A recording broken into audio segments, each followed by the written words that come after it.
Friends, இன்றைக்கி நான் எப்படி இட்லிக்கு மாவு அரைக்கிறதுன்னு சொல்ல போகிறேன். பாருங்கள்,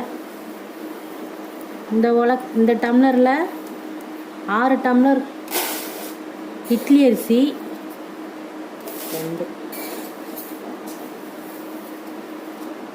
3 4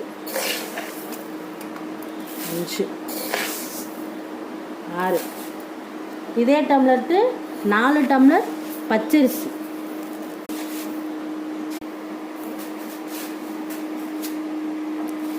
6 டம்ளர் இட்லி அரிசி, 4 டம்ளர் புழுங்கரிசி,